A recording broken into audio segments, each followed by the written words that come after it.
Casale to Sound Opinions. Welcome, guys. Hello there. Yes. It's a pleasure to have you here. Let's start with the most recent news. I know the mayor of Akron, Ohio, is really excited about the Rock and Roll Hall of Fame. He's like pushing for you guys to get voted in. To explain, you guys have been on the ballot, the final ballot, for the last couple of years, right? And I did, in fact, vote for you. I took a picture of my ballot before I mailed it in, so you can confirm that. I'll send it over to you.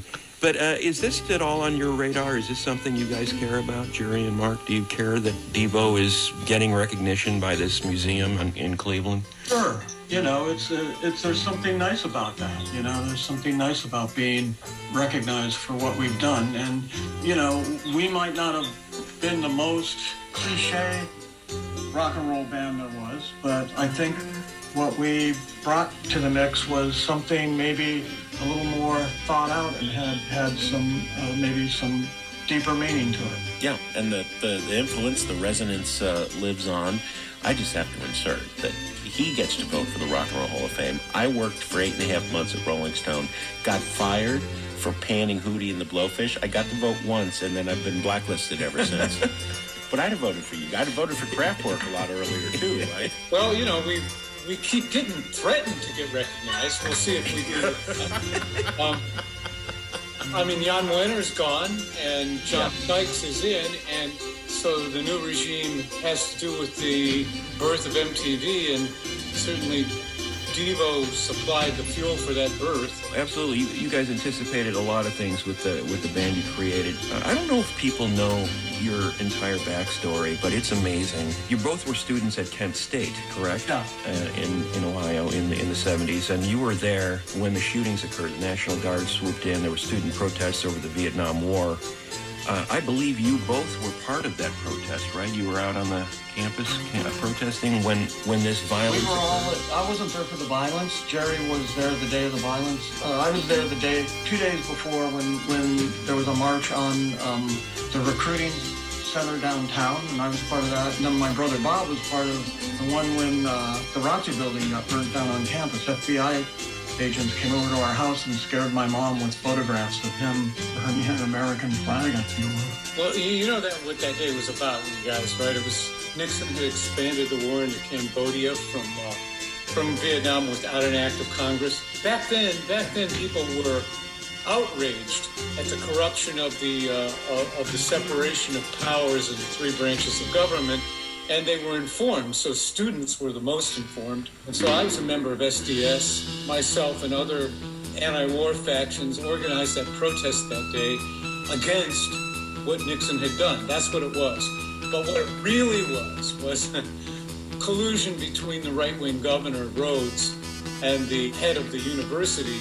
It was an ambush, basically, to get the students all in one place and then arrest them by declaring martial law on campus.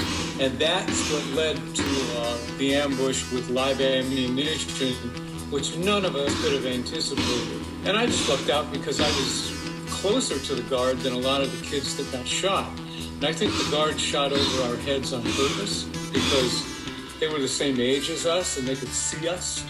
And so they probably didn't have it in them to just really kill an unarmed student straight on. So they shot past us, killed everybody in the parking lot behind us. I've always thought a great underrated work of literary journalism, Greg, is that Mickner book about Kent State. Mm-hmm. And then he interviewed all these student journalists, and he had, it was one of the first great oral histories, I recall. But a formative event for both of you in the fact that it made you skeptical of what the government was telling you, skeptical of the government, period. Kind of the birth of this notion of devolution, right? Yeah. A bigger skepticism than just the government. It was about humans and what we were doing here on the planet. You were art students, and you were in film and literature and music. All of this was swirling around the campus, and I know that you guys were both involved in music in some way before this, but was forming a band on your radar was something that you were thinking about at all prior to the Kent State killings? I was trying to start a band, but not Devo. When I came to Kent, I learned about people like John Cage, and I learned about the Dadaists and things like ballet mécanique and the futurists in Italy that were saying that modern orchestra does not contain the instruments capable of creating sounds to represent our current culture properly. And I kind of thought, yeah, I want to update that. I was looking at people like Sun Ra, and we were both Captain Beefheart fans, and I liked the idea of like pounding a synthesizer with your fists and making explosions, rockets and things like that. Yeah. And Jerry, well, he can tell you, but he was a bass player in a band, and he was playing blues. And so it was kind of this combination musically of two things that actually complemented each other really well. And then from a conceptual point of view, we were just both really disappointed with humans and what they were doing on this planet. You know, I'd read a book called The Population Bomb in 1969 that said humans are multiplying at such a fast rate that we'll have stripped the planet of all of the resources by the year 2050, and a virus will probably remove humans from the planet. Funny book in retrospect. It was called The Beginning Was the End, How Man Came into Being Through Cannibalism, by what we found out to be an ex-Nazi philosopher, Oscar Kiss Maillard. It basically redefined evolutionary theory into this theory about how brain-eating apes that became psychotic and lost their ESP function in their tails and hair became humans, and that their brains grew faster than their capacity of the cranium to contain them, and so they were psychotic and out of touch with nature and had to try to control nature because they couldn't live in harmony anymore with nature. And we loved that because it was a crackpot theory. But of course, it was 280 pages of, quote, proof. And we thought, you know what? This is better than the Bible and better than Darwin. At least it's the bridge between creationists and rosy-cheeked evolutionists that keep saying that there's progress and things are getting better. And we thought, no, there's a dark side to human that always seems to win. You know, there's a duality, the Jekyll and Hyde duality, and the bad part always wins out. And that's what we saw, the stupidity winning out. So we're looking around and we're realizing the word de-evolution is showing up other places, including in anti-evolution diatribes from the Christian. All those things gave us a reason to talk about humans as possibly the unnatural species on the planet. Are we not dead? We are Devo.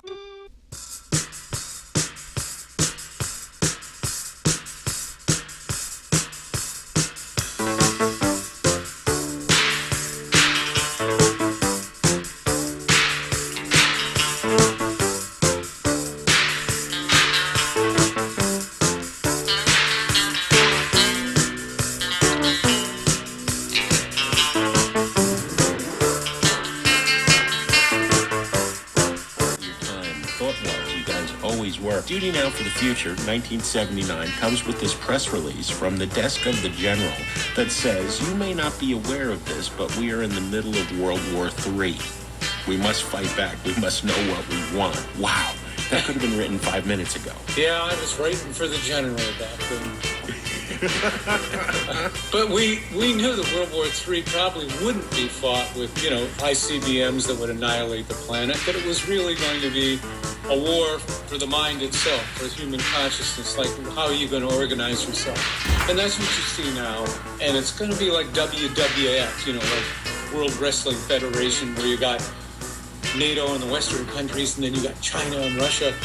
And it will be this endless smackdown between the two ways to think about organizing human energy. Yeah, it's a page out of 1984. It's whose reality is real. Despite this very dark worldview that you formulated, I don't know, beautiful is the right word, but it was art. You were making art. You made stuff. It's almost like you're telling, it's like we're depressed and the world is ending. And yet we're making this amazing stuff out of it. We're still creating in the midst of all that. So that seemed to be like a defiant protest in itself. We weren't parasites and we weren't opportunists. We were contributing in a creative way by responding to what we saw and what bothered us. Either you become the weatherman and start going underground and, blowing up banks, or you become Devo. Was there a kinship in those early days with what was happening in Cleveland? I've seen you guys talk at various points, but, with Rocket from the Tunes, and then we have Peru, of course, with Lochner and David Thomas. Was that kind of inspiring? We were aware of them, they were aware of us, but I have to tell you that mostly it was the press creating this community. Community didn't really exist. It was really fragmented. And I remember that Dave, we liked Peru. Right? Yeah. We liked them. But, Dave Thomas, was that his name? He had nothing to say but snarky, nasty things about Devo, It was that petty and kind of parochial, provincial.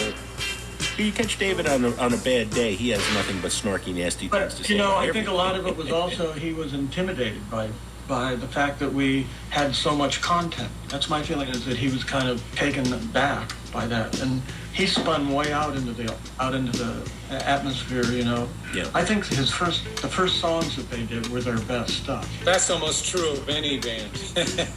Their first stuff is the best, and then it devolves. But they kind of exploded and turned into this strange gas out in the air, and they became very strange and became less connected.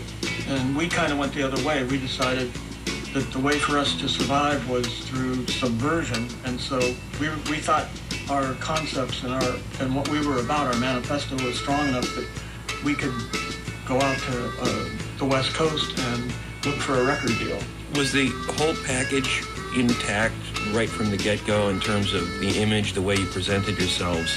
Because you really were a multimedia creation before that became a thing. Since we labored in obscurity in basements and garages in Akron for almost 4 years, it actually worked to our advantage because, yes, when we came out, we were pretty much fully formed. We had the 10-minute film, we had the stage presentation, we had a body of work, we had the yellow suits, we had the movements and the manifesto, and it was like people didn't have a chance to pick us apart because it was definitely a solid, almost military drill team, and that really worked because it was overwhelming to people. What was the audience response to what you were doing? Polarizing, hated us, threatened us. Right, there were people that would jump on stage and go, "You calling me a monkey?" And then there were also people that were going, "Okay, I saw this band last night. They put up a sheet in front of the stage. They played some movies they made of them playing songs. They took the sheet down, and then they played the songs. They didn't look at all like a band. They were wearing hazmat outfits or something, and they ripped them off, and then they had another outfit underneath, and you got to go see that, And so from the first show that we played in New York, all of a sudden it turned into everybody was on our guest list. There was, the Jack Nicholsons, the Dennis Hopper, Zappa's band, Bowie, Eno. Everybody wanted to be on our guest list. John Lennon was at our second show in New York. You guys somehow, against all odds, became hip. When we come back, we'll talk about Devo's creative use of synths and analog technology and what it was like to count Neil Young and Mick Jagger as fans in the early days of the band. That's in a minute on Sound Opinions.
Casale and Mark Mothersbaugh of Devo.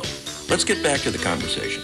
I want to ask you a geeky question, Mark. You mentioned banging on the synthesizers. The initial wave of analog synths are so magical, and I still hear a lot of that kind of influence in your soundtrack work, even if you might be doing all digital now. Because, you know, what was amazing about those early synthesizers was you turn a knob and you didn't know what you were going to get, right? They could surprise you. You're right, but at the same time, they were much more user-friendly than later on with, like, once it got into algorithms and other things, it's just, people started just giving up trying to make their own sounds after a certain point, and they just used the pre-programmed sounds that came with the synths. It's easier to hit the button. But the old, it's like, I still use them, and you have to be careful, because when you write it, you have to make sure that 3 weeks later when you're recording it, it's all in the same tuning. That was the problem, right? You could have a happy accident and then never find that great sound. Well, oh yeah, no two shows were ever alike. To this day. And then we couldn't repeat the demo sounds either. I mean, Mark would find some incredible sound on a move, and we'd base a song around the sound, like Smart Patrol, with the kind of rising, arpeggiated, sweep that had a certain period to it. Even today, when we do those songs, I'm singing a song and I'm thinking in my head at the same time, okay, the next one I have to have all these sets, I have to turn the mini mode to all these different places. So it's still that same thing a little bit. Smart Patrol still sounds like a floppy pancake at the beginning sometimes. And then it's closer to it by the middle of the song. And sometimes it's just what you get when you use that gear.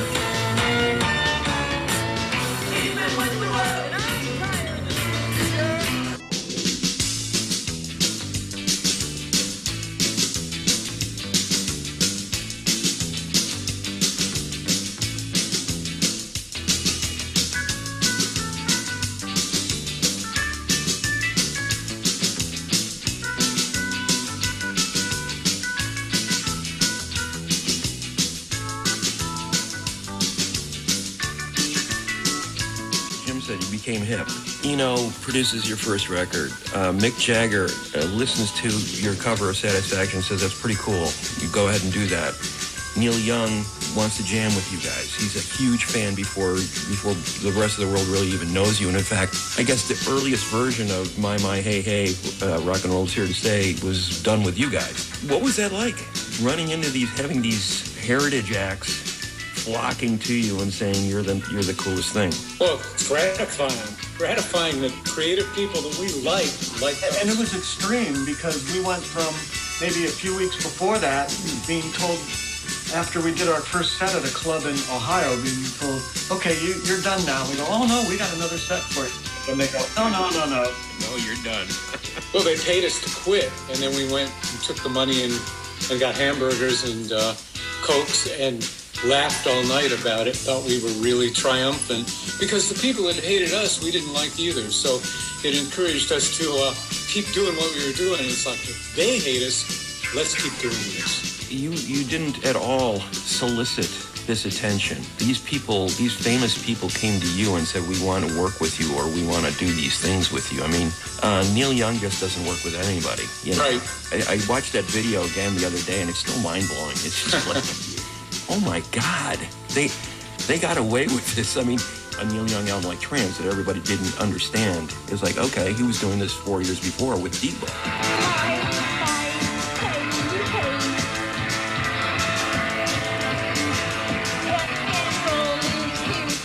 What was that experience like with Neil? Was that track just sort of presented to you? It was part of this ongoing Human Highway project. It was the movie that kept morphing, and Boogie Boy was featured. Right, I think he showed us the song. I could be wrong, I might have gotten it the day before, but I think, like lyrics, we just saw the day of the show or something. It was about Johnny Rotten. Sex Pistols had just broken up like a day or two before that, and somehow they came over to this house where most of Devo was staying that night. So we had T-shirts from them and different things that we ended up wearing in Neil's movie. It was pretty incredible. The copyright laws, I guess, were that you actually had to get the approval of Mick Jagger and the Rolling Stones to cover Satisfaction on your debut album. Yeah, intellectual property was taken seriously back then. We almost didn't get permission to use Secret Agent Man. Because all we did is we wrote a whole new song, and then we, at the end of the chorus, we went, secret agent man, take away my name. That's the only thing we used out of his song. And the rest of it was all a brand new song that he didn't like it. And luckily somebody in Japan accidentally signed off permission for us to do the cover. And how difficult was it to get the Stones to sign? They were easy. We went to New York. Jerry and I went to New York and went to Peter Rudge's office. Mick came in and we played him the song, and he started dancing. Danced around like Mick Jagger saying, I like it. How much did Eno add to the debut album? A lot. He was really a patron saint in a way. You know, it's like if we didn't have money from anywhere else, he was willing to put up his own money to take us to Germany, to this electronic studio that was in a place called Neunkirchen. Where we find ourselves working with Connie Plank, who turns out to be famous. Yeah, a god. Yes. Yeah. The whole producer behind the krautrock movement, right? Fine documentary. Yeah, the documentary is good. Yeah, really good. Eno and Bowie, they recorded extra tracks. Maybe someday Eno would say, hey, let me mix it how I was going to mix it, because we kept like pulling his things back, but there are a number of synthesizer, guitar, and vocal tracks. We kept some of them in the, like Uncontrollable Urge has Eno and Bowie singing backups along with Bob and Jerry.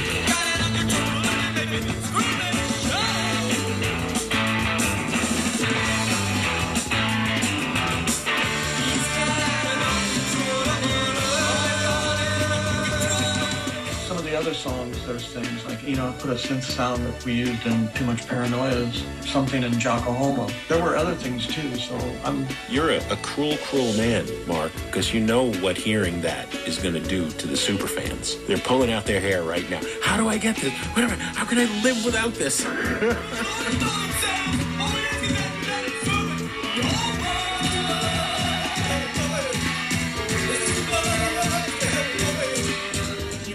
Have been incredibly frank about the experience of recording for a major label. One of my all-time favorite quotes about the industry, Mark, you said, we knew we were stepping into a sewer, we just didn't know how bad it stunk. Well, we were warned about what it was going to be like to sign a record deal, but we really felt like what we were talking about, and the fact that a lot of it, if we made it less overt that what we were doing, if we pulled it back a ways from the Captain Beefheart and the Sun Ra kind of craziest sounds, and made it more palatable commercially, it was like a subversion to get our information to the kids. And it works brilliantly. But the double-edged sword of something like Whip It becoming such a huge hit is the record company says, now you do this more. Well, yeah, certainly, because they finally thought they understood us and could point to something that made money. But it's just all predictable. You don't look to those people for ideas, Believe me, we fictionalized our experience, in the little interstitial films I made, and the character of Rod Reuter. Everything he said was said to us, and I just remembered it and wrote it down. I didn't make up any of the lines. So make up stuff that great. Exactly. Like, I can forgive you guys for being artists, but I can't forgive you for being stupid. That was right in an A&R man's office at Warner Brothers. I think some people may have dismissed you initially as a novelty, like this is going to last 6 months, like they did with the Beatles or something, like that same thing. They said the same thing about anything that was new. But how did you, and obviously you were both students of pop culture and music, and you probably understood all the potential pitfalls. If you have a career, it could end overnight because something new comes along a year later and you become, old hat. How did you address that? And it is similarly with Whip It becoming sort of a novelty single. Now Whip It! Easy shake! Shake it up! Get straight! Go forward! Move ahead! Try to detect! It's not too late to whip it! Whip it good! It's the one-hit wonder syndrome. You overcame a lot of these things to sustain what is now like a 40-plus year career, basically. We just kept changing because we were an experimental art collective, so it didn't occur to us to just write another Whip It. It made no sense to us because we were moving on to some other ideas and other sounds. and they didn't understand that.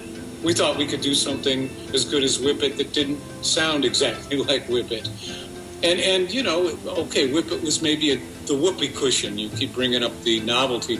But, you know, whoopee cushions are still being made. So It never gets old. We're the novelty that, persisted. In terms of Devo, obviously, you know, you cut back on the number of recordings you're releasing regularly. You both are doing other work. What is the status of Devo now? Where do you see that going? Is there more stuff that you'd like to get out? Is there another recording that you'd like to do? Well, as far as I'm concerned, Devo could do a lot of things, too. And there was many more ideas and plans than what you saw. And it could still be done. It goes way beyond whether you record a record or not. We have an idea right now that Mark's really excited about. That's the audio version of what the CryptoPunks did visually. It's what would you call it, Mark? It's progressive variations on a song where AI programs rearrange your song so that everybody that buys one gets a different version of your song. No two are alike. It's a little bit like a mutating virus, but you think about that while you're writing it, and you think about that while you're putting together musical pieces and lyrics. You write your lyrics so that they can be moved around, and the same with the music. It's a whole another way to think about writing music as an art form. So, and it's giving into the technology and letting it take over, but you planned to let it take over. So it's on purpose. These mutations are on purpose. And it's kind of like going all the way back to Burroughs' cut-ups, except for now. You've given us something to look forward to, something new. We expected nothing less of Devo. We have been talking to Jerry Casale and Mark Mothersbaugh.